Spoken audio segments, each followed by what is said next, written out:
Hey, Tyler here with Apex Trader. Today we're going into a very awesome topic because it's going to help you identify when to sell after a breakout. So I'm going over one of my favorite patterns that I see a lot. Yeah, let's just jump right on into it. Wow, I know it looks confusing, but I promise you it's not. And I'm going to explain how all of it works. So as you can see, we have our 180-day EMA, our 30-day EMA, and then we have our, as you looked at my previous videos, we have this pattern called a bullish symmetrical triangle.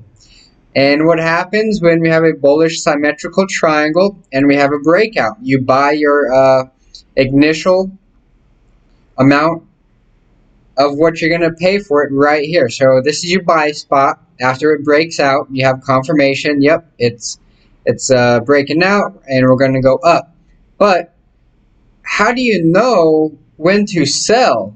Or maybe you want to know as soon as it breaks and you buy, you want to already have a sell order in place.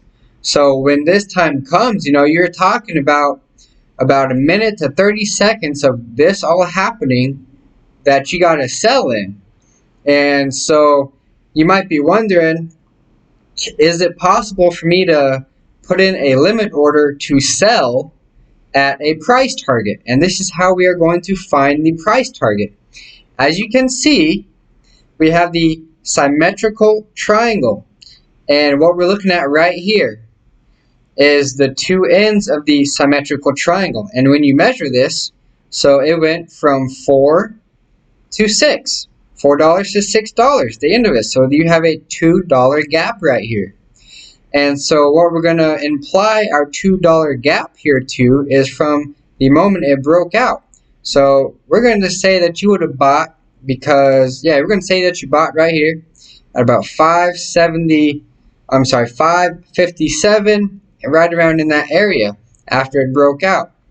And so what is 557 plus $2? 757. And what do you know? Right here, 758. You would have had an amazing time to sell. That is a great sell. That's the high. After that, it fell. And so you're talking about a good 15 minutes right here.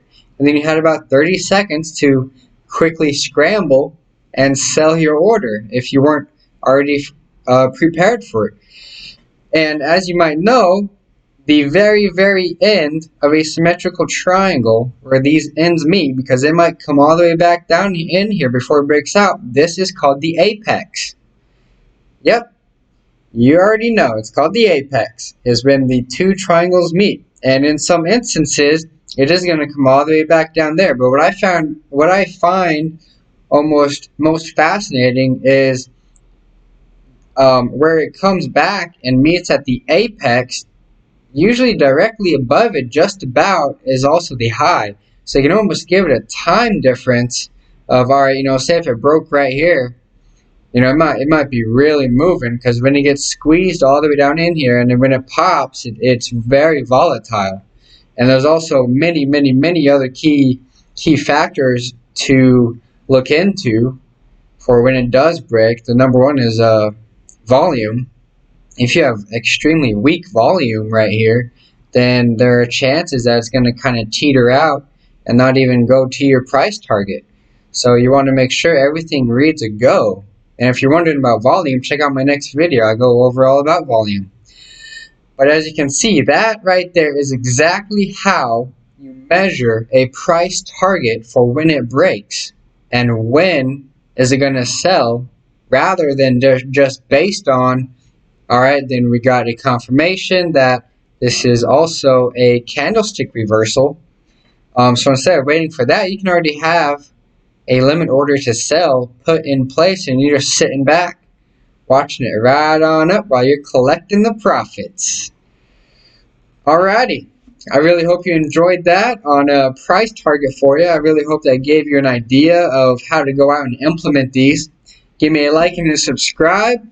Have an amazing day.